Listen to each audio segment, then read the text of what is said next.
Uh, my name's Brandon Look. I'm a member of what's called Coastal Maine Regional Broadband. It started with Lincoln County Planning, and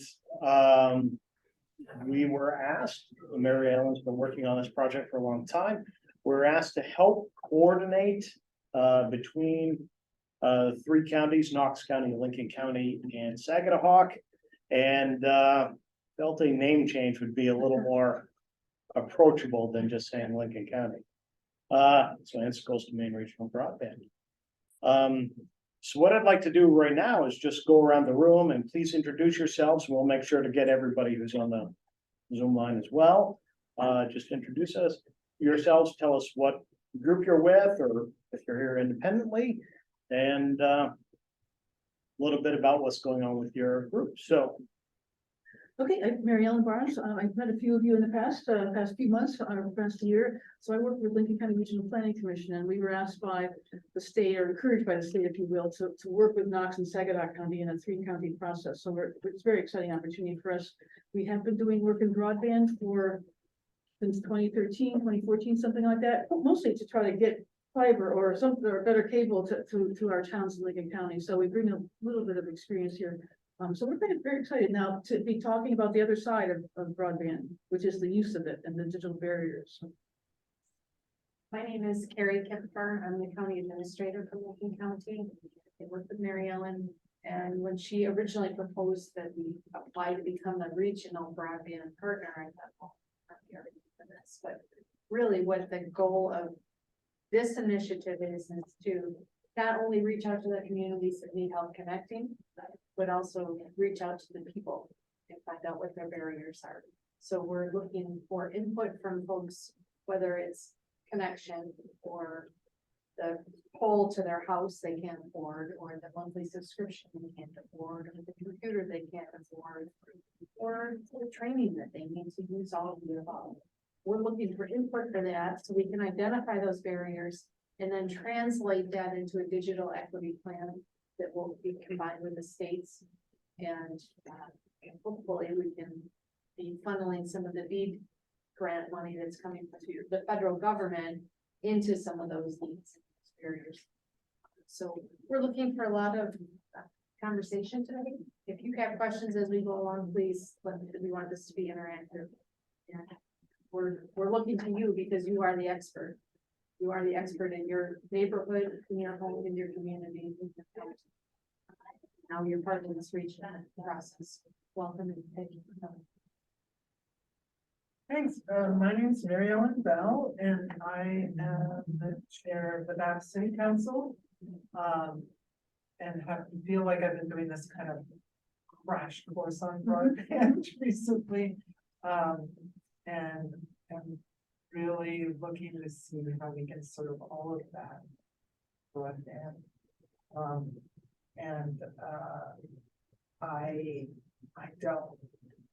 learning a lot about Maine Connectivity Authority.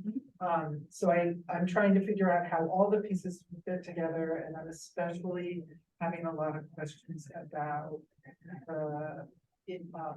the internet servers, so the ISPs, and how they can approach the infrastructure issues that I'm hearing about. I'm Terry Taylor, Georgetown Broadband. We are a private group on Georgetown who put together the funds to build the system and have hired Axiom to manage our system for us. Right now, we are in the process of wrapping up the system and getting our last people. Over the next 2 months, we should have most everybody online and we signed up. So we're wrapped up. Is that 100%? Yeah, don't broke it.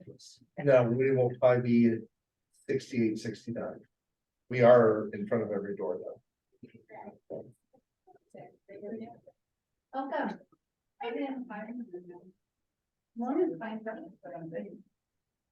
I'm Marcy Leday from the Bath Fiber Optic Alliance, and we are working to ensure connectivity across all of Bath. It's currently Go Net Speed has come into Bath and sort of cherry picked areas of Bath that are the low hanging fruit for them and that are the most profitable for them to connect, and have left about 500 premises out of their build. So mostly in rural north and south parts of the city. And so we're working along with the city council to see what we can do to bring connectivity to the entire city. And I'm Christian Leger, also with the Bath Fiber Optic Alliance. Also working with Marcy to identify ways to undo the donut to us. Never thought that I would become a donut expert, but here I am. I'm Janine Lippert. I'm on the committee, the Woolwich Town Communications Committee. And we're just currently working, we've been approached by Comcast to do it everywhere in Woolwich because we have a very underserved population, including myself, which is really why I'm here. And so I'm just here to just sort of listen and report back because I see no one else from that committee. So I'm glad I came. People over time. Or consolidated. I'm sorry, consolidated. Yes, thank you. Yeah. When they brought cable to Woolwich 25, 30 years ago, they went up one side, went across Crossroad and went south and left big gaps. And I'm Elizabeth Manning. I'm at Patent Free Library in Bath and trying to figure out where we fit in this. It might be on the training end. It might be that we become a resource center. So Marcy invited me today, so I'm just kind of gonna listen as well. Yeah, It's great. Thank you. Okay. My name is Karen Sattler. I'm a resident of Arousik. I'm here today as the co-chair of age-friendly communities of the Lower Kennebec. I was just invited this morning, so be there was the message. And, we have a grant for digital equity smart devices for older residents who have not had exposure to it. We have a few devices left, and it's very difficult to connect to underserved population. And so I'm very interested in learning more about that. And I'm Evan Gudkowski. I am the infrastructure, what do we call me, consultant for the communities in this working group for the Coastal Maine Regional Broadband. So I've been involved with this for about the last 2 years. Started with Damascotta and getting them to work with Newcastle, and then work with South Bristol, and I'm now on the Wiscasset committee, and we organized the Woolwich and the Dresden groups all start meeting together and work together. So to try and not repeat as much information, because that seems to be what this is all about. So if I don't know anything, I can find it sooner or later. Okay, and let's go through the people online. We'll start with Lori. Hi, I'm Laurie Reed. I'm a Bath resident. I'm here in support of Christian and Marcy Leger as well, a member of the Bath Fiber Optics Alliance. So here to listen and learn. Okay, Don. Don Quinrumph, I'm the chair of the Arousik Broadband Authority. We're one of the awardees under the MCA recent distribution of funds. And we're almost complete with our make ready. So we're moving along fairly nicely. Okay, Michelle. You're muted. Hi, I'm Michelle Rusk. I am a part-time resident of West Bath and a member of the West Bath Broadband Committee, and apparently the only one able to attend, although I'm dialing in from Virginia today. But we have been assessing West Bath's needs, and I will say, depending on the criteria, which can be a little confusing, the town is mostly unserved, least served, combination of the above. We have had some conversations with neighboring communities and the Bath Fiber Optic Alliance about potentially partnering to get a grant in the next round with MCA. We've had some conversations with Fidium Consolidated, and the town is sort of mulling over what approach to take here. Okay. Admin assist, I know you put your name in the chat. Sarah? Oh, I'm Daryl Sterling. I'm Development Director for the town of Richmond. I reside in Bath. I work as an economic development consultant around the state, and I've done a handful of broadband projects with partners from Rangeley to Ashland, working on one in Harrison right now, and both working with usual and unusual suspects. And the bottom line is the affordability issue. It's like Swiss cheese. Here are all these holes, like potholes on our main roads. These are the people that are unserved or underserved, and how do we pay for it? And we've used some ARPA funds, and then sometimes your choices are limited because you have, Consolidated, and we got a big grant for Consolidated to do the Greater Rangeley region up by Saddleback, working with Peggy Schaefer. And I'm on these different committees, Maine Connectivity Authority and all that fun stuff. So the bottom line is, how do we really make this happen beyond low-hanging fruit? I do see all the GoNet speed trucks all over Bath, driving by my house constantly. I get the flyers. So what's the reality here when you're looking at digital equity, when you have other communication issues with cell phones and everything else, to really look at it holistically? How does that translate so that citizens of all incomes and needs can really get the access that everybody's talking about? Okay, thank you. All right. So one thing I'd like to reiterate, just so everybody's clear. So for Coastal Maine Regional Broadband, we're not here to steal anybody's thunder. You guys are already doing great work. Keep it up. So our goal is more just to help keep things a little bit more coordinated across the 3 counties and provide each individual broadband committee with whatever support we can. All right. So with that said, I think we'll jump into the interviews. So through that. So there's an interview. You'll hear me say interviews. You'll hear me say survey kind of interchangeably. There's one specifically for us, and there's one for Maine Connectivity. We'll go through both.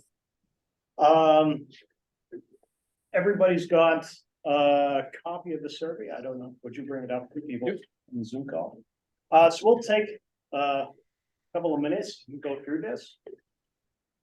So for this survey, for this interview, this is something we'd like everybody to answer, or get as many people to answer as we can.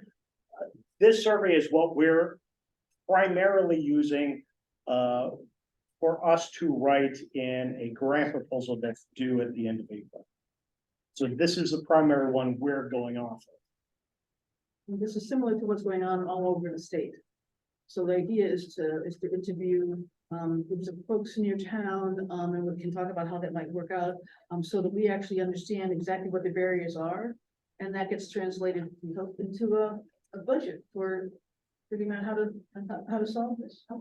Yeah, do you want to- Yeah, so the Maine Connectivity Authority has partnered with the National Digital Equity Center, and they're helping to write the digital equity plan for the state. And we have our own piece of that digital equity plan. That's what this interview translates into. We need to interview people that are identified in the first group of demographics. Specifically, those are targeted populations for us. We need to get their input so that we can assemble that within our regional digital equity plan. And that plan for us is due April 30th. And incredibly short time window for us. So these surveys, we're asking for people to complete them by April 6th, which I know is next week. Yeah, we're under the gun to get this digital equity plan completed on our end and then sent into MCA and the Digital Equity Center so that the state can compile all of them and submit them into the federal government. They have a short time frame also, and they have public hearings that are required as part of that process. So we didn't dream up this time frame.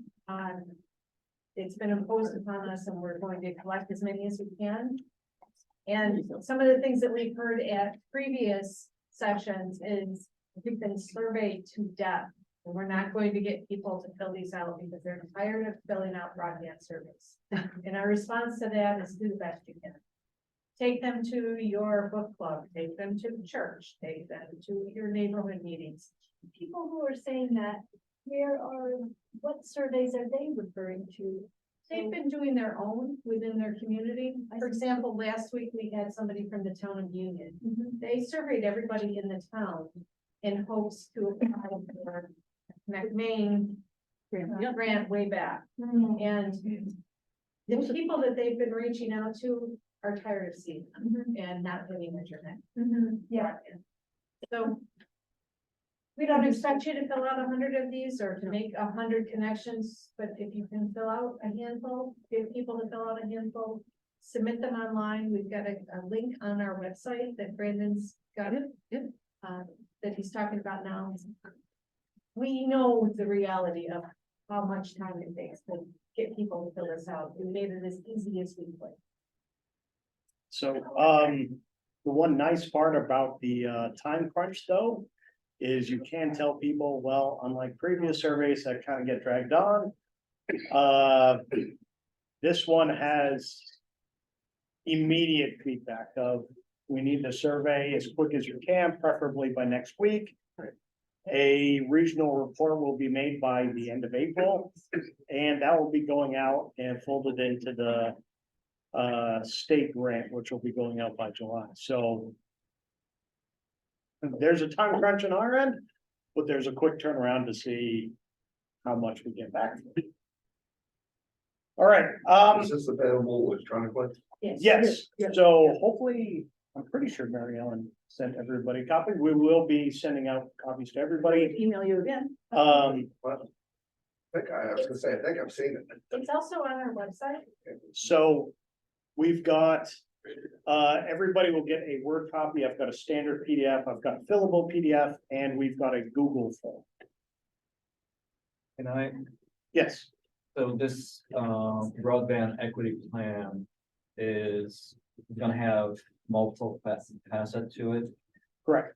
I mean, one of the things that you're probably gonna find out, at least in our community right now, the focus is on access. Yep. And because that's the major barrier. So is the plan including access to it, or is it just all about broadband equity? It's Access. because everybody is in a different spot.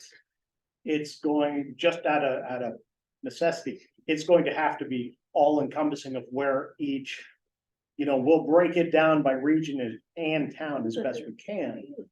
But we'll break it down by what each community needs the most of and give kind of a priority list for that, broken down by region, county, and town to the best of our ability. But the plan will have a infrastructure component as well. So- The equity plan won't at the moment, what we're trying to wrap up by the end of April is an equity plan based on barriers that we're gonna identify. So it's more about barrier. Yes, for the short run. Right. But in fact, Evan's on our team in order to work with your towns to advance the infrastructure piece. Again, not easy because of ISP things and state funding, but again, that's another part of what we're doing over the next year is to have Evan work with more than times. Yes. So one of the questions on our survey is, do you have access to high speed broadband? I took some of these to my town meeting this past weekend and asked people that live in my community to fill it out. And every single one that I saw said no. So that needs to be a component of our report, because that is a true barrier. Whether or not the problem, the barrier is addressed through the digital equity plan, or if it's addressed a different way, we don't have control over that. But I think that it's important for us to verbalize that. Illustrates the context. Yeah, Exactly. yeah, we may And not we know. expect to see very similar responses statewide. And the other thing it's going to do is, depending on where you are as far as infrastructure versus barriers getting online, et cetera, it's also going to give us a priority list for who needs what sort of help. So if your community already has a good chunk of infrastructure, okay, we'll look at you and say, okay, maybe you need a little bit more outreach on the tech side, help, that sort of thing. If you don't have the infrastructure, that's where Evan comes into play. And you'll be talking with Evan, you'll be talking with Mary Ellen about getting some help on writing those grants for the infrastructure. So even if you don't have it, it's still gonna come back to us. We're still gonna be able to parse out where everybody is, and it's still gonna give us priority list for who needs what help. So the little paper that I passed out, it has our website address, and this survey interview there's a link on it where it says, tell us what your barriers are. But there's also a link on here, the little orange box that's on our website as well, to do a statewide survey, which Brandon will tell us. Yep. I'll bring it up. So from the top, the state survey is here on the left, and then the this regional survey is here. So again, we'd like you to fill out our survey first. So if you have to, or if somebody only wants to do one, start with ours. And we've done some, sorry. I'm sorry, I just, Yeah. I had a question about, we already did a fairly extensive survey in our town in connection with a grant we got with Island Institute to, Yep. yeah, to, what's the name of that grant?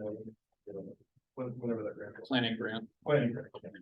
And so how could we share that survey result with you to kind of, it's not the same questions, obviously, but it's very similar. I think Brenda was. So- So if you go to this website, Yep. at the very bottom, there's email addresses.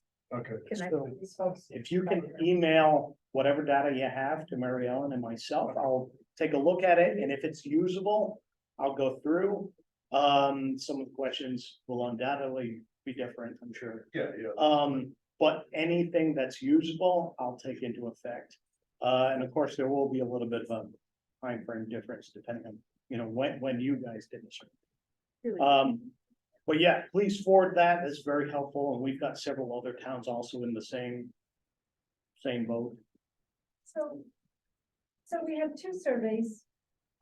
State and the regional. Yep. And I know we want us to do the regional one first. Can we maybe, as part of today, look at how we can parse these out different places or something? I don't know if there's, because it's gonna be hard to ask the same people to do both, probably. Right, so I guess one of the things we'd like to hear about is, what are the groups or the neighborhoods that you folks are most likely to connect with, for example? So for example, you've got a lot of library guests that come, and whether there's an opportunity to, someplace on your very tight front desk space, or could you make available paper copies? And I did send them out to a lot of the libraries in the 3 regions, and some of them are doing these things on their own, and they either mail them back to me, for example, or I'll go and pick them up. The Knox County EMA person is sending them up to their food pantries. So there'll be not a handful, but there'll be several distributed throughout Knox County, for example, the food pantries in Lincoln County. So if you are connected to a food pantry, or a vet group, or Terry's example is your bowling league, fairly natural, because we're looking at a tight time frame here. Evan, could you? And maybe Claire has other examples of maybe Yep. Head Start parents. Yeah, we could do Head Start, WIC, any of our program participants. Okay, reach out to. Okay, Yeah. that'd be super. So on the survey itself, in this first section. You know, this is a list of different demographics that the state in particular are looking for. The person does not need to be a part of these, so if you can get people to answer the survey, great. And in this, both on the paper survey and the Google form, you can click whatever section they fall into. It doesn't have to be just one, it can be multiple, low income, veterans, disabilities, etc. Does the person being interviewed use or belong to any of the following? Rural healthcare, affordable housing, workforce development, small, medium businesses, municipal, local governments, etc. So that's just going to give us a little added data as well. Just say there's overlap between the people that we're talking to and the groups that we're talking. What is workforce development? Maybe we have a question this way. So a good example might be adult ed. Could be in there, job placement programs. Groups who help out with a lot of that. Center. Yeah, career centers.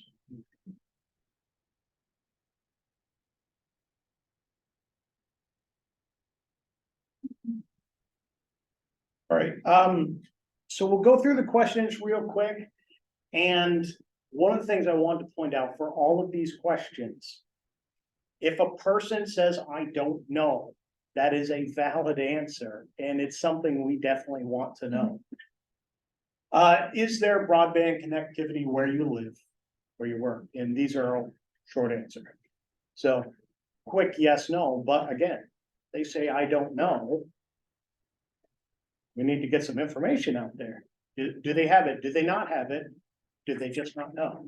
And there's pull down answers to these. Are these the same? Well, so- Yes. Yeah. But here you are talking of 100 over 100.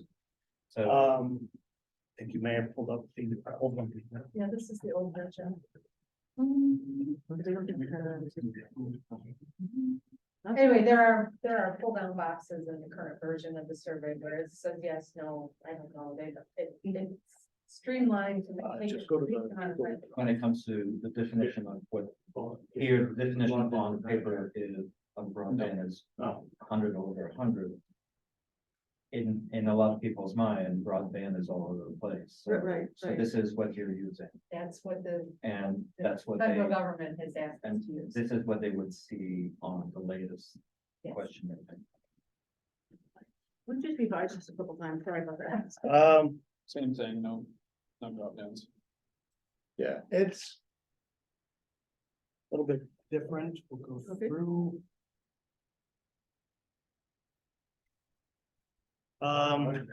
Give us just a second. We'll bring up the No, correct one. Well, I just the used, paper copy just is- came from The the, paper copy is the correct one. We'll bring up okay, the correct one for the people on the. Kevin, is that the link to the website? it's the one from the drive, and I'll double check the website. I almost guarantee it's the same one. We'll see. Nope, There, we've got there's some part of- different ones. okay, all right, we got some choices there. Yep, that's the new one. Okay, yeah. Okay, all right, feel cool, look at that. Okay, there we go. Now, it will be obvious that they're on the right. Yeah, Yeah, this is the one. it's available. linked, the right one's linked through this. So, again, I don't know is a valid answer to this. Do you have access to high-speed internet? Do you at your residence, at your work? Yes, no, I don't know. Is broadband service available to you, equipment and or monthly service? Yes, no. Do you have access to devices, PCs, tablets? So, can you? Yep. I don't want to be confused. What is the equipment in this equipment and or more monthly service? So we're So- talking modem, is modem Modem, Okay. Wi-Fi routers, Versus the actual device? right, PC. which is the next one down. Okay, PCs, tablets, etc. Right. So, and that's good to know because there are a number of programs, hopefully a lot of you are aware of them, to some degree or the other, about getting devices to individuals from any town. And we don't care what devices they have, we want to know if they have or have not. Right. We Right, don't care what they have because people will choose what works for them. Mhm. Yeah, we don't have a standard as to what it is that they're using. What we're interested in is, are people not connecting because they don't have a device to use? Mhm. Because that will tell us that we need to focus our digital equity barriers on acquiring devices that are portable. Yeah. and you will encounter people who could care less if it comes to a computer, but they do want to be able to stream that football game. So you may encounter, that situation. All right, do you have digital training needs? Yes, no, everybody's a little bit different in what, if they do need help, what kind of help? Is there broadband public access near your home? So this one's, I really like this question of, is there something nearby for public Wi-Fi and do they know about it? And I don't know for this question is very important because chances are there is something nearby. And if they say, I don't know, we got to work on a little bit of marketing there. We're trying to change from people parking in the town parking lot, or the school to libraries or to community centers. So ideally, we want to grow that sector.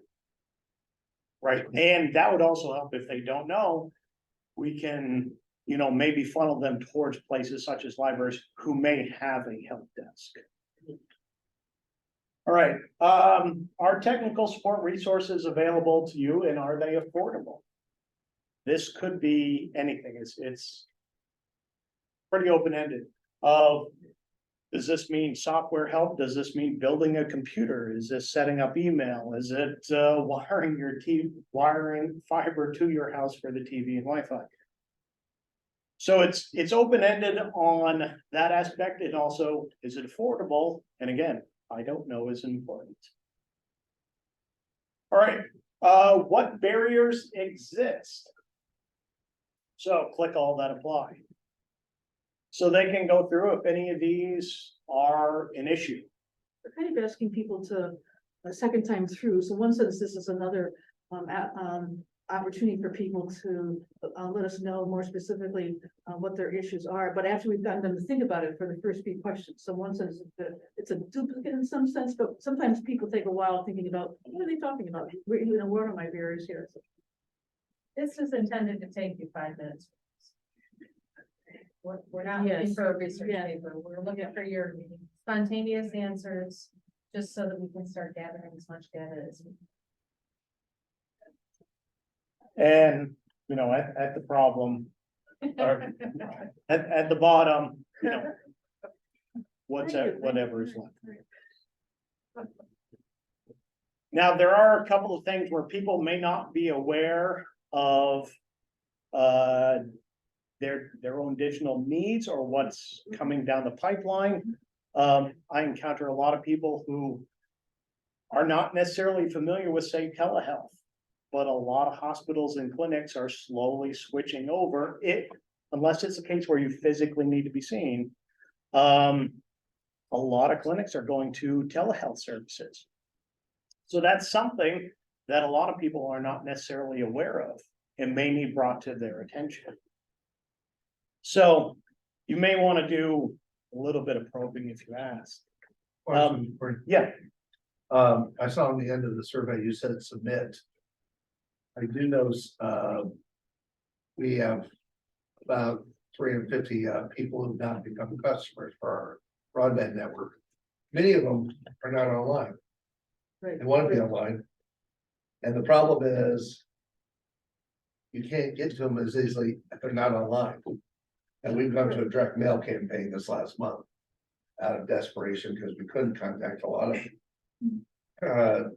On the bottom of this, do we want to put a mail back somewhere to mail it?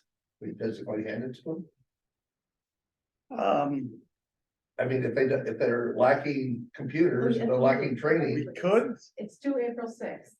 So I know. I Trying to realize get that. a So mail back is probably not going to be a timely effort for us, but if you have some completed, we can make arrangements. to get them. We can definitely fix them. if somebody wants, Scan it. if somebody wants to, physically do them, as much as I like our illustrious postal service, I don't, a week would be kind of pressing it, I think. If you could collect them and then just send, say, Mary Ellen or myself an email, say, hey, could you come grab these? Yeah, we're gonna do some pickups. The other thing is for the electronic version, depending on what you're more comfortable with, say the fillable PDF or the Google form. You can enter in data multiple times, even with the Google form. So it's not restricted. It doesn't restrict, say, one email address. You can get on, so one of you could get on there multiple times and submit multiple reports. So if you happen to be in a room, you'd say, here you go, have a person enter in all their information, submit, reload the survey, and the next person can do it. Yeah, I collected a bunch at my town meeting and I had people there physically, so even though they could do this online, I asked them to fill it out then. Our town meetings are electronic, almost all our meetings are electronic. And it's pretty quiet this time of year, so. It could be, we could have it, somebody could take a photo and text the survey to Yeah, us. That's how they send a lot of forms to me right now. We're pretty open to it, so I took a stack of these and Yeah. I just, No, I understand that a lot of it's what we've been dealing with. Yeah, very bad people. Not to put you on the spot, but would there be like an opportunity in the library to just have a stack of them? Yeah. And if they fill it up, just to leave it in a filled pile, so they can be collected and passed on to. Right. And We wish we were surveying the entire world, but we're not. We're just trying to look for a couple of links, whether it's a library or food pantries, or a few other groups, vet groups, things like that. The best we can do, because it'll still give us serious numbers here across the counties. Is the MCA survey also subject to the same deadline? No. that's why we want you to focus on ours first, because of the short timeline. And Not because you're better people. not, oh, we can. not suggesting that. Together. But also the, We're here to serve their mission, so yeah, very much in support. Competition. So as far as getting these interview surveys back, especially for those of you who've done surveys in the past, it's like pulling teeth, I know. And because of the time frame, we're very realistic about this. We'll take whatever form we get back, however we get it back, email, picture, phone pictures, whatever. Whatever form we can get. Don't worry about how it gets back to us. As long as we get it, we'll figure out how to translate it. Yeah. So we I can mean, use. There's a lot of us have access to a scanner where we could take a bunch of them, scan the information. Yep. Just remember they're two-sided. Yes. That's all we ask. you want all the questions, okay. The nice thing about the Google form, for those who aren't too familiar with it, it is compatible with smartphones. So a good chunk of people have smartphones now as opposed to flip phones. Still have a few kicking around, but most have smartphones now, so they can answer it that way as well. All right, so for the MCA survey, we won't go through this one, but everybody's got a copy. We've got it linked in here as well. It And looks a lot worse than it is. I know that it's double-sided 5 pages, but a lot of it is answers to choose. so in the PowerPoint, everybody will be getting a copy of that PowerPoint. Everything is directly linked, so the link to our survey will take you directly to the Google form. And there's 2 links, one goes to this MCA survey, the other goes to their website. And their survey is linked through there as well. All right, so let's go over some expectations. So for coalition members, you will try, we want you to get as many people as you can, but if each of you try to get between 2 and 4 people to answer our survey, that's gonna give us a lot more than we have already. So try to get between 2 and 4, as best you can, try to complete it by April 6th. And next week, do what you can. So you've already gotten some surveys back, right? Yes. Yep, yep. Um, So we're encouraged that people are jumping on the online form or. so with just Google Form, not counting hard copies or emails, I think we're 60 or we've got 60 or 70 back already. It's not bad. So How do we ensure that we have a good representative sample of the target population? That's why we asked the first question, so that we can then count how many people are in each category to make sure that we're getting the covered populations. It's also why we asked where you're from, because we want to make sure that this is not a response from Lincoln County. We have a lot of connections in Lincoln County. We want to make sure that all 3 counties are represented in these results. So what will happen is, once we collect these back April 6th, let's say, I know there's one on here formerly incarcerated. That's going to be a really hard one for a lot of people to find somebody to check off, but it's not going to be hard for me, because I'm connected to the support groups through the work that I do at Lincoln County, and they serve the entire region because of our jail coalition. So we're going to be assigning people that we know have those specific connections to hightail it out there and get those covered populations. I guess I was just wondering if, like, with this, who we have in the group here, we can sort of say, well, I can probably cover more of the older, the aging and lower Kennebec gang, or right. someone can carry, just to sort of figure out who we have in the room already that might be able to connect with some of the specific population. I don't know if that's possible. And that's something, we're not gonna direct you exactly who you need to interview. Hopefully you all know each other. Not Well, I necessarily. do have a question, though, to your point is, and Carrie made a great point, because we're gonna be following up, but does anyone know anyone connected to the American Legion? I was about to ask. Whether Have it's the you- American Legion post or Yeah. vet groups, so if you know of somebody, if you know of the groups, then you can take surveys to one of the posts. We're connecting, we're trying to follow up with Blueberry Harbor, because they have a very active region, and also on Rockland, so we're trying to follow up where we can, so. You may be able to do Rotary. We have a What's connection to Rotary. Bath Bath Rotary may be a good little thing. Well, Christian, did you say that you had a connection to the? Well, I know a few veterans who live in the area, so I will find Great. out if Okay. somehow they have connections. And don't get fixated on making sure you get somebody from each group. We'll take as many as we can. But we also know that certain groups, regardless of where they live, probably gonna have similar experiences. So I'm used to working with a lot of veterans. I'm willing to bet that if I get a group of, say, 50 veterans between Lincoln and Knox County, but not a lot from Sagadahoc, I'd still feel comfortable saying, you know what, a lot of the issues raised by the other 2 veterans groups are probably going to carry over the same. So there's some aspect to that. Or does anyone know folks associated with Elmhurst or some of the other programs that support disabled individuals in Sagadahoc County? I know we would probably reach out to, I don't know if we have, to Mobius in Damascotta, for example. So is there, again, if there's nobody around the table, we can figure it out. We can work on that. I don't know Elmhurst. Okay.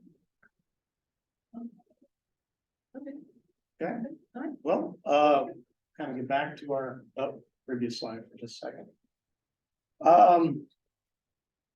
So our surveys, try to complete those first. MCA surveys, if anybody gets a chance.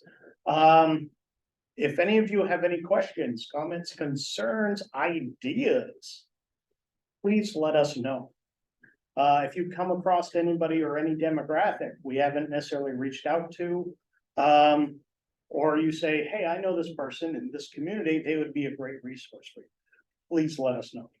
I wonder if we should like, this week, since this is like the crunch, do this. And then like, the library, for example, don't put the MCA survey out till after the 6th when we get those submitted. And similarly, wherever we are, like kind of do this one this week.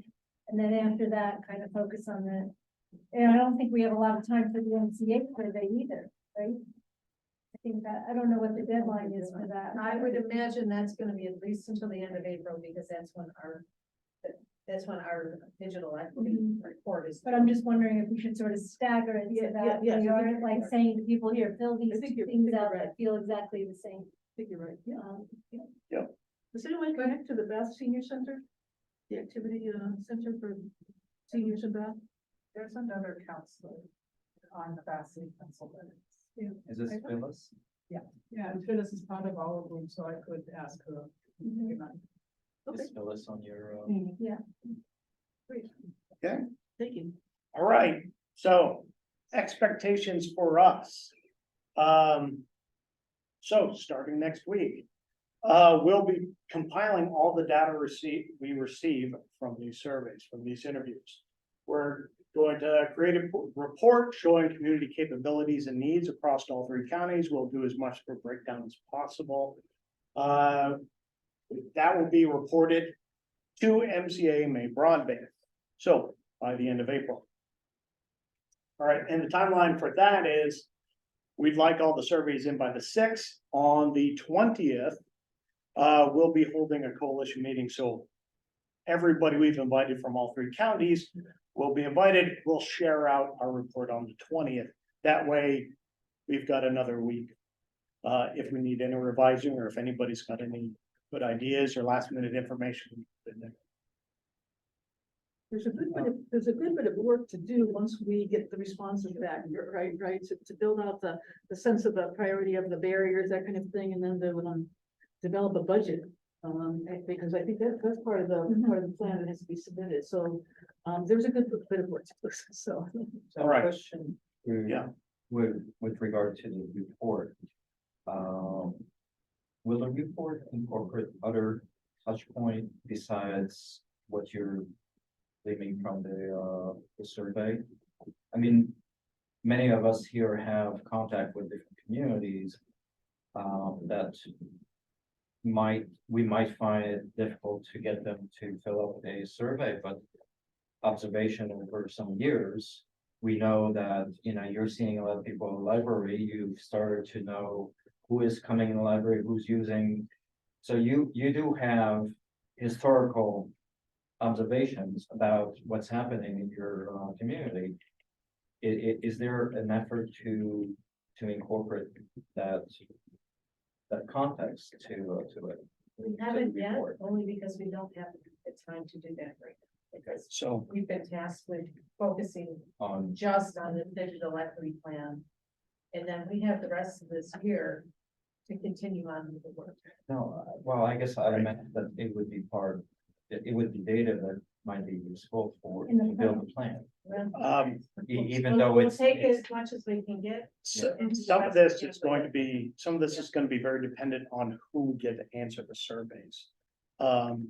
So it's not until after we get all that information in and we start compiling it that we're gonna know if there's any gaps or low points where we may need to reach out to somebody. For instance, we don't know exactly who's gonna respond, so if we have, if we have 30, 40 people with language barriers and 70, 80 people of, aging adults or the veteran community, but we don't have anybody with disabilities answer. Okay, so we've got those other groups that are fairly well represented, we can put in our report, but we know we need to do some reach out to groups that may deal with people with disabilities.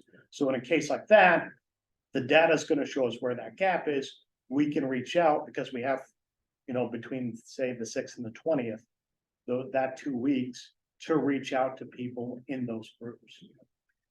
It would also- And to your point, it does not necessarily have to be a person, pick somebody with a disability.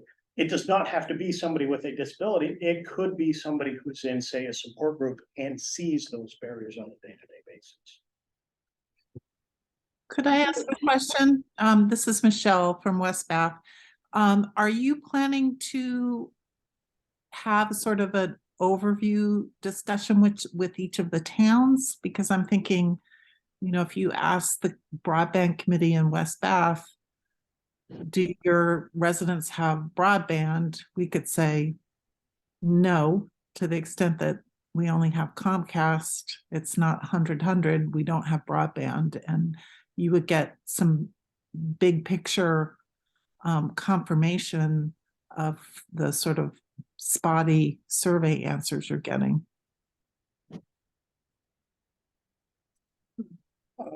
For certain things we can ask, this particular data set we're looking for is more along the lines of the digital equity piece. So something like that would be a little bit more on the infrastructure side, which is important. But once that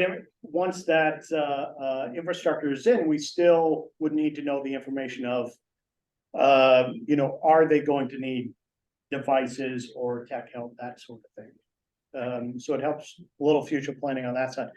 So I think on that aspect, it's a little bit limited by the scope of what we're looking for and what the state's going for on this particular. For the next few weeks, as we take time to get the plan prepared. If we had the time to spend, let's say, a year on collecting this to assemble this report, we'd be doing this a lot more comprehensively. We Sure. have reached out to every town, and we connected with every town in some manner by inviting them to these meetings, but to hold meetings in every town to ask for their input, it's not feasible unless we had 100 people working for us, which we don't have. Sure, and I guess if we see the draft on the 20th, we could provide input. My concern, and I think Christian raised this too, on the question of, do you have broadband? I think you may get a lot of inaccurate affirmative answers because people don't understand the definition. Yeah. Jen, I think as we connect after we catch our breath after April 30th, whenever it is, we have to get that in. We're going to be doing more work with the towns. Michelle, so I think looking at the infrastructure piece, that's something that Evan's going to keep his eye on. We meet regularly with MCA trying to understand exactly how some of the money is coming down here for next grant opportunities. So the infrastructure pieces continues to be important for us, but how we reel that in into the short time frame is, we haven't been able to. Sure, I understand. Yeah, I'm just curious, because I know in the Portland Press, I think there are regional, it's happening one place today, right? There's 13 of them. Right, so I'm curious, are all of those groups working on this same survey? Did you guys do this together? That's our regional base. Okay. Meaning, we've been given a list of information. Like a template. Right. We've been given a template and told to make it our own and get people to fill it. Okay, So so everybody's in the same spot. Yeah. Well, actually, a lot of places, a lot of the other regional partners are behind us because some of them just hired staff. We have the added benefit that Mary Ellen's been doing this broadband work for a very long time, so these connections, she's already had, so. Even though we found out in February that we need to have this completed by the end of April, we started in February. But other places just started. Okay, so they're all in the same time frame, absolutely same time frame. Got it. Yeah. Okay, thank you. Yeah. Okay, so priorities. You guys, if you can, try and get as many people to answer our survey as possible, but also to report any specific town issues, any of your particular group issues to us. Let us know. The more information you give us, the better. So just to yeah, go off of that point, the question that you asked about the other issues that are out there that might not be on our survey. If you have specific things that you want us to be thinking about and including in the report, send us an email and tell us that. And then if we have more outreach that we need to do, we've got a couple weeks after these are due that we can start making those connections. Yeah, I may not have formulated my question properly. So when I was talking about other information, it's more that, you know, if, let's say Bath is only able to provide 6 of these forms that are filled, it only paints a picture based on data coming from 6 questionnaires that are filled, while experience at the library, at the aging population coalition, there is data and historical data that we could Fold into we the could plan. fold into a report. And that's the part. So it's not that this is lacking questions as much as or information point, as much as we may not be able to get that many forms filled to actually serve your purpose of writing a report that is compelling. And I think that's where that separate email would really come in handy of saying, hey, here's the group I work with, here's some of the pitfalls we've seen. That would really, really come in handy because, you know, if we don't get that many people from that, you know, specific group, specific demographic, that report saying directly what you've seen and experienced is gonna go a long ways to helping us make sure there's no gaps when we write our regional report. And there's no magic number, Christian, to your point, there's no magic number here, so we're just So aiming to do the best we can and but I think we've already got a decent start. In some of the communities, as I said, the Knox County EMA person is working with their food pantries. We don't really know how many are gonna come back, but you know, I bet there's gonna be a decent effort. The same thing with Lincoln County food pantries, for example. So, and maybe the library, again, so I think I don't know how they described it. This is an art and a science. So the science would be to try to get as many as we can. The art is we're gonna work with what we gain, what we have, so. and with some of the data, just because of the time turnaround, what may have to happen strictly based on numbers is we may get so many respondents. You know, I'll pick an aging population, 60 plus. If we only get so many responses, we can look at census data across the region and say, okay, I've got, you know, 20 or 30 responses here, but here's my percentage of the entire region in this demographic. It's not great, but we can kind of extrapolate as best we can. When you're reaching out to people, you don't want to reach out to somebody like me. I have fiber at my house, I have fiber at my work, I have a computer and I can afford connection. I'm not gonna tell you what the barriers are for the people that can. You wanna reach out to the people who can't connect, and have barriers. Because what we really wanna do is be able to make an argument to the state and on to the federal government that we need help to address those barriers. So surveying people that don't have barriers is not beneficial to us. We want to be looking for young families that can't afford it, or a senior that might need help connecting from the pole to their house, or somebody else, but you want to be looking for people that have barriers. So when I was asking people to fill these out, the first question I asked is, do you have internet at your house? And they have. And that either he said, yeah, I'm good, and they walked on their way, or, oh my God, let me tell you.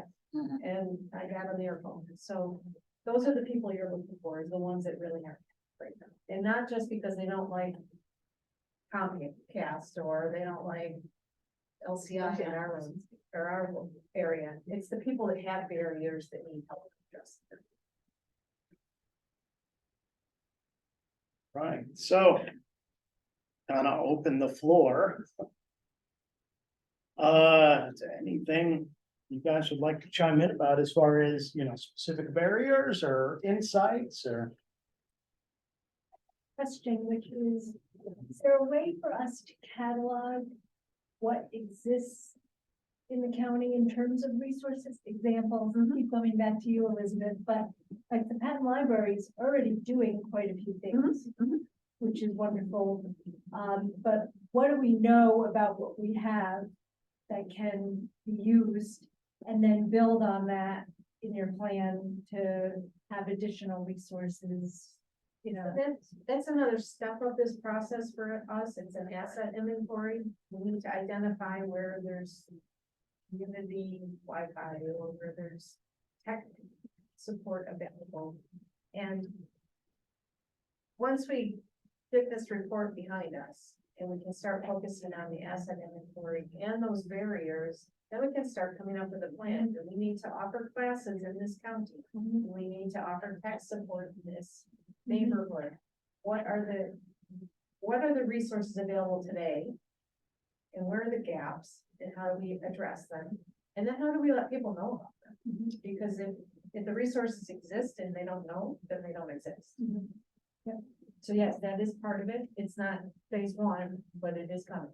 Because we want everyone to be growing in what they're aware of in terms of local and regional resources, so definitely. And that's, again, down the road after April for us, but some of that is also highlighted for us, on our survey, when the respondent puts down their town and says, do they have access to public Wi-Fi? Yes, no, I don't know. If the answer is, regardless of what it is, if it's yes, okay, what town are they from? Identify it, here it is. If it's no, okay, what town are they in? Do they not know about it, or is it there? And if it's I don't know, they could be and say, okay, they just don't know the library has it. So in that case, our priority would not necessarily be building a help center, building a public Wi-Fi right from scratch. It would be, okay, we got to get out, more on the marketing side of things, of letting people know this resource is here. And we do have money in the budget. It's really intended for providing like stipends, or I forgot what else we call them, but stipends to perhaps the library, for example. I'm going to make this up based on what I know about Booth Bay Harbor, for example. So they have a tech person, and maybe you have a tech person.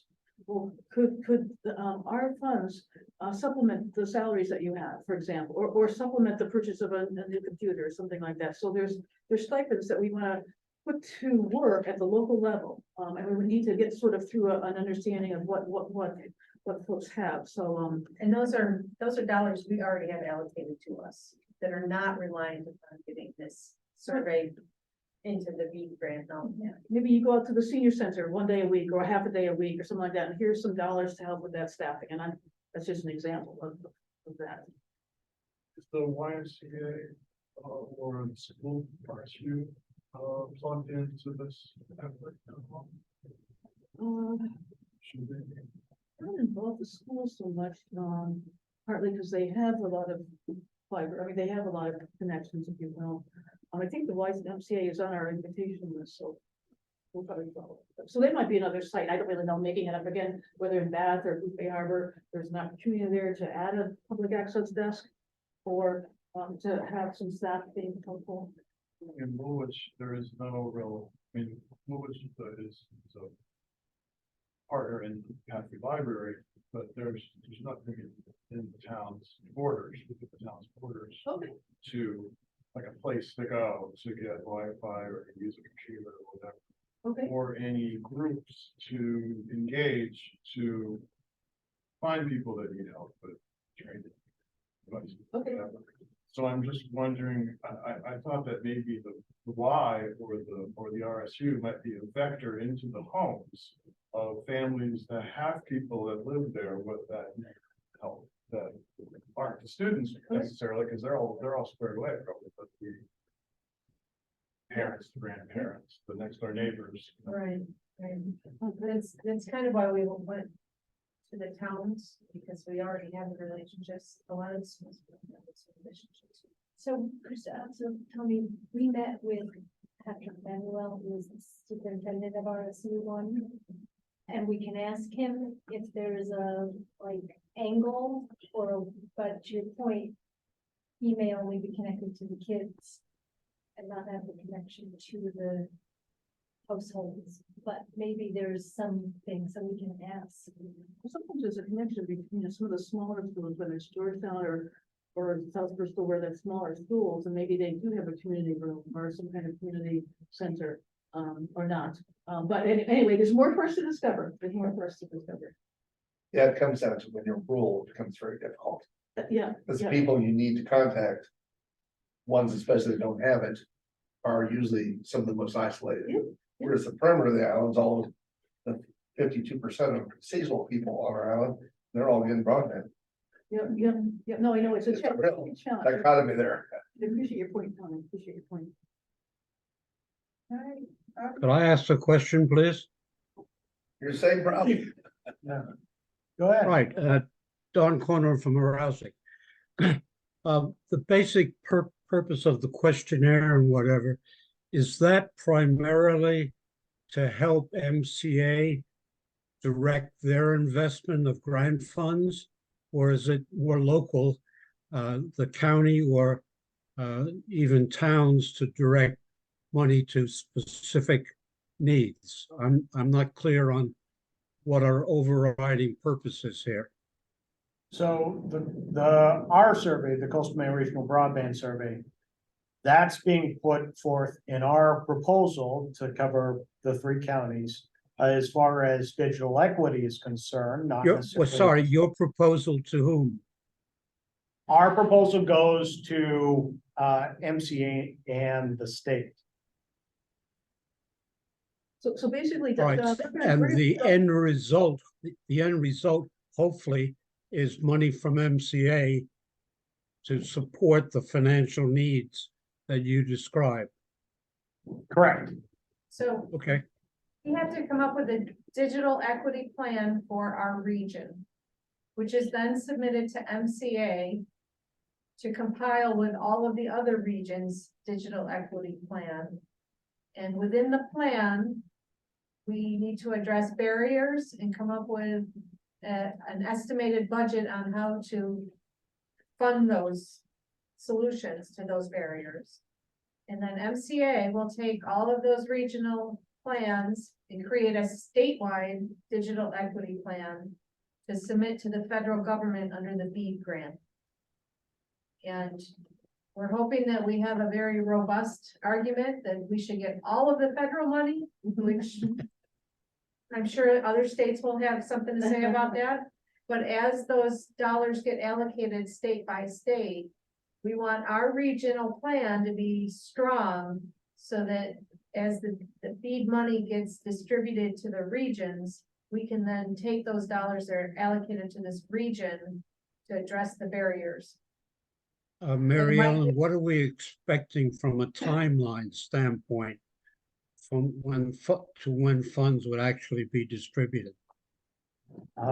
So our report has to be in by the end of April. MCA's report has to be done to the state by June. It's a 30 days open period. Then the state reports it to the federal government, I believe, by the middle of July. And from there, I think everybody's hoping by the end of the year. So we've been So- working. And with when this the digital equity plan of MCA, is that going to put money directly to, let's say, providing medical services online related to specific hospitals or particular, let's say, adult education classes? And that then is going to take us well into 2024. So this particular grant is more along the lines of the digital education and help side of things. And we think that the money could be available, a path towards money could be available by the end of the calendar year. Frankly, some of these things are still unknown. You know, the federal process, getting money to the state once we submitted the plan or the state submitted the plan, we're not sure about that. And just when we think we know what we're doing with Connect the Ready, the timeframe changes. So we don't want to predict exactly when the money will be coming down. But again, this is gonna, as Carrie said, this is gonna put the state and your towns in good stead in terms of being able to tap into monies that deal with the barriers. So I'm excited about it, but some of it's unpredictable. Mary Ellen, Well, is Dawn done? are I you guess all? so. Yes. Okay, so, my question is, if, I don't wanna frustrate you all because you're doing an amazing job to get this information. Like I can see the areas you have, with just getting a survey out. So, but I'm wondering about, is it phase, you know, if there, what conversations are going on around, the infrastructure providers? And so I'm coming back to that question, because my understanding with the MCA is that their grants are public-private Partnerships. partnerships, right? So one of the things I'm wondering about is, I'm seeing a lot of effort to get this information by the state, and then we've got these companies that we're all reliant on. So I guess my question is, what's the conversation around that? Evan would like to kick that off, start that? Where to start with that fun question? Do we have 17 more hours? I'm following pretty closely what's going on with the MCA in terms of their timetables for the next couple grant rounds, so we're waiting on Reach Me, which is line extension programs, to come out in April, and the next Connect the Ready application, which is in August 1st, which is their tentative thing. We'll hope to see that. And then after that, we're looking at what the constraints of the BEAD Act are. So broadband equity, accessibility, somebody help, I don't know what that acronym is. BEAD. So that money gets launched in 2024. We're waiting to see what the constraints of that are. So Mary Ellen, I think, because it was confusing to me a little bit too, these two efforts are kind of happening in parallel paths. So the digital equity and inclusion piece there's some separate federal funding available for digital equity and inclusion. And the reason this is happening kind of so quickly, as I understand it, is the deadline was sort of sprung on everybody fairly quickly for the digital equity and inclusion piece. And so everybody's kind of rushing to move on that piece. Meanwhile, many of the communities, including Bath, have been working towards this August deadline for the infrastructure grant, which is totally separate money that's available. So you all don't really have anything to do with that? Yes, we do, yeah, we do. But not in this particular Not day. for like, not for most This of the month of meeting April. is- Yeah, that's one. Right, but Evan is our, has been working with several towns in the Mid-Coast area for a number of years, so I think he's looking forward to working with you, but we also are trying to understand the process, MCA's process, and also where is the additional funding coming from? Because right now, there's not enough funding to handle all the projects even around the table here, so that's one of the challenges as well.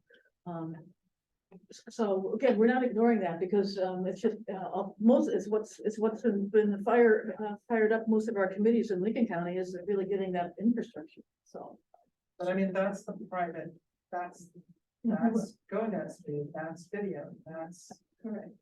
which Axiom? Yeah, but there's, Comcast. yes, They own That's a whole nother can of worms over that side of the table. Oh, absolutely. You just 100%. created your own private Yes. company? Yes. They sell the tickets to the documentary next month. It may be 17 hours. Yeah. So that's true. So there's a number of towns throughout the state that are going to the municipal ownership model. So you guys, what's the other town in Yeah, here? we're actually not even in Yeah, this you're an LLC. I can't. because the Straight down. town decided not to pursue it. Well, we got Somerville and then Washington. Washington, Islesboro, Leeds. Rouseck. Rouseck. Well, no, they already have their funding, so. Yeah. So there's different models here, but again, the press is on for really getting more dollars in that parallel path lines, because I think it's just gonna be really a lot of work over the next several years to get everyone wired for fiber. So Is there a dependency on the completion of some digital equity work, either preliminary research or survey efforts or whatever, and application for some of the infrastructure grants? Is there a dependency at all between the two? there's nothing I know of in particular, but all of this information will be made available publicly. So you can take it, so any individual group or town that puts in for an infrastructure grant can take our report and use it to support their grant application. I think the state has just come out with an outline, if you will, of their process for developing the next guidance documents for the Connect the Ready for August. So it could be a painful process, but you know, I think that's an important thing, I think, for the city to be looking at is what you know, we're learning along the way here, what does the MCA expect as part of this application? So to Brandon's point, I think that as we discovered, you know, we're gonna learn about the barriers, and then maybe Christian's gonna learn from some people, what some of the infrastructure issues are. So that can go into, you know, some of the documentation for a grant application down the road. So there's not an immediate tie, Tommy, between the two, but there's learning to be done. And for those of you who've done grants before, feds especially like their buzzwords on grant applications. So when it comes time for the infrastructure grants, put those in, if you say, hey, we need to put in 5 miles of fiber in our town to make sure everybody has it, versus an application that says, we need to put 5 miles of fiber in our town so we can make sure all of our aging population can have access to telehealth. And then those with language barriers can have access to English as a second language services. That's all going to coincide a lot more nicely on those grants. So there'll be further grants that are gonna address it. Yes. Well, there's gonna be one later this summer, we expect. At least one more, so. Yep, then there's also middle mile partnerships, but we don't know much about that. What's that? You tell me. I gotta stay 1 week ahead of you, so. So the But main, basically, the next main connectivity authority grant application window is expected to be August, and that's the one that we've been talking about. Right. yeah, Which is presumably the last of the ARPA funds. Yeah, the last that are gonna non-B. Available. well, that's not being right. And right. then it's gonna move to a different funding source, which is called BEAD, which stands for Broadband Equity and Access. I forget what, I always forget what deployment, yes, it's deployment, you're right.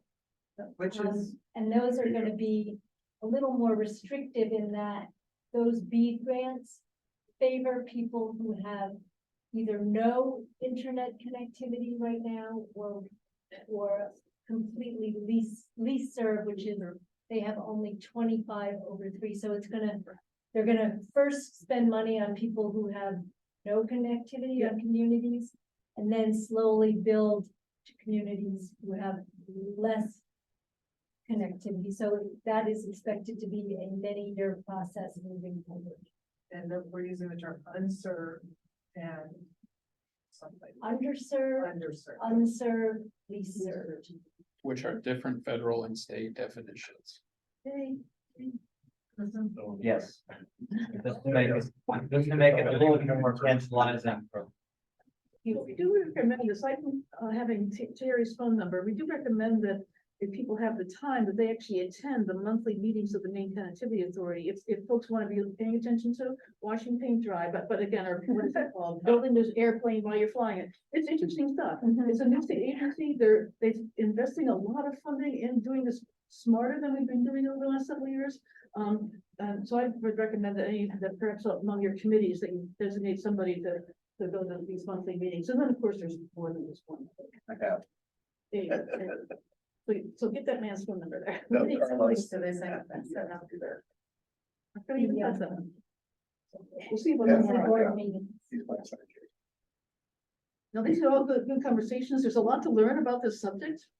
We want to solve it all of the, in a reasonable amount of time here, so. Also, can I ask a question, going back to our survey, like Claire and Karen and Elizabeth, do you guys feel like you have avenues in the next week where we can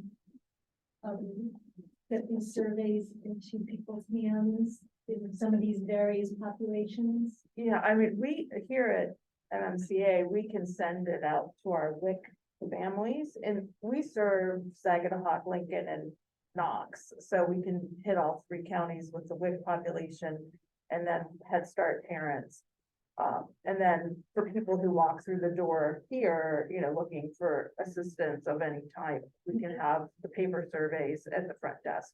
But so, yeah, I think we can get it, and we have some community partners. I mean, are you really wanting, I mean, if we drive people to the Google Doc, that's best, right? It's easy. You don't Yes, want that's all best paper. because that's Yeah. immediate. I mean, so we're putting it on our website, like, I heard you say you didn't want people who already have access, and I can't determine that, but a lot of people who are following our Facebook page are people who are in our program, so, but you might get people who aren't in our programs filling it out as a result, who have easy connectivity, so, It's not that they can't, yes. it's that that's not who you should be actively Right. engaging. But I think you came in a little later after this was mentioned.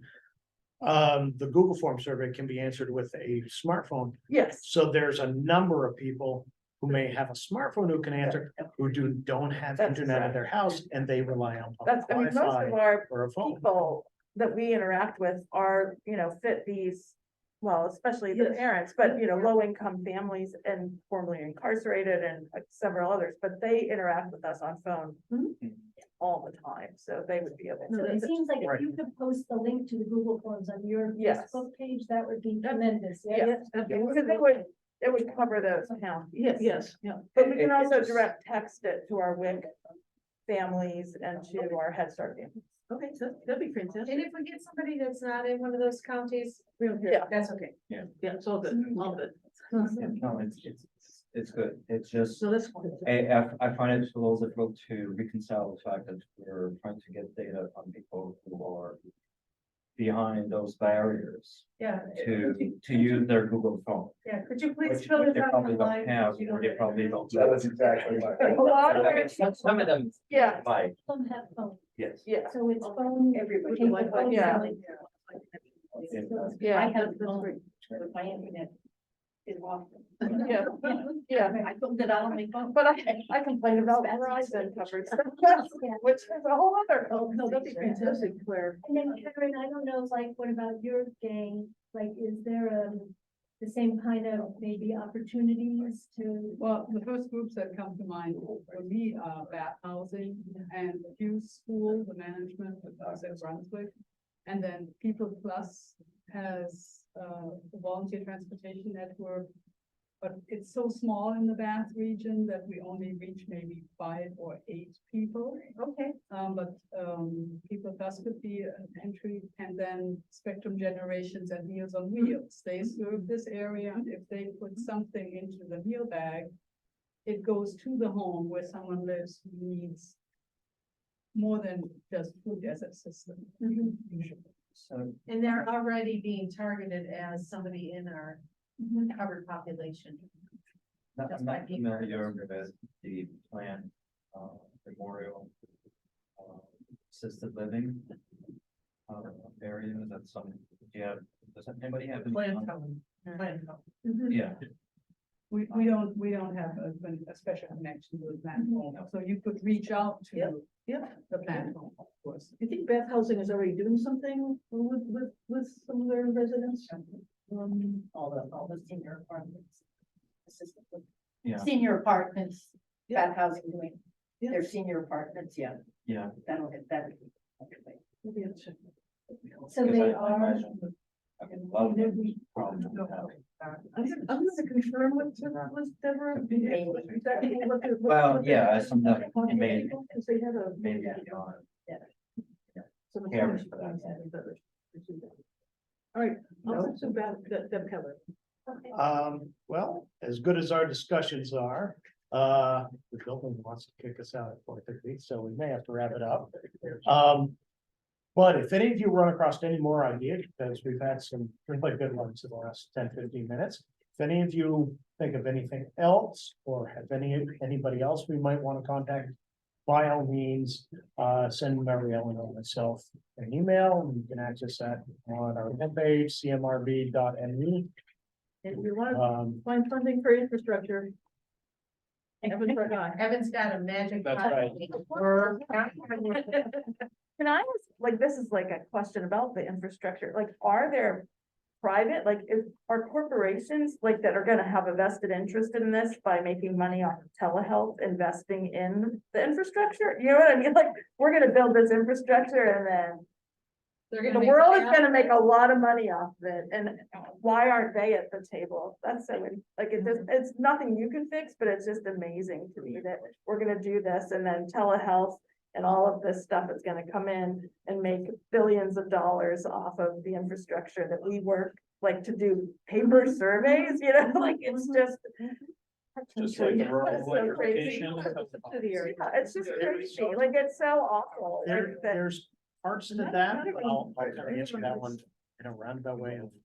There's other parts that some of this, particularly for this specific project, is moving so quickly. Especially when you consider how fast government generally Yeah. moves. That there's a lot of organizations that haven't had time to think of all the other organizations they need to involve in this. Yeah.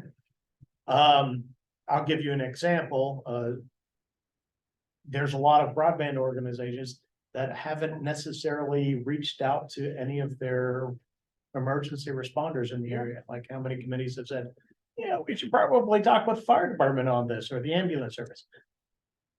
You know, it's just a case of a lot of this is moving quick, and a lot of these places don't know that, hey, maybe we should talk to these. Yeah. So there's that aspect of that to consider. Well, we appreciate it all the time, all the ideas. Really, you guys are pretty ambitious here. Yeah.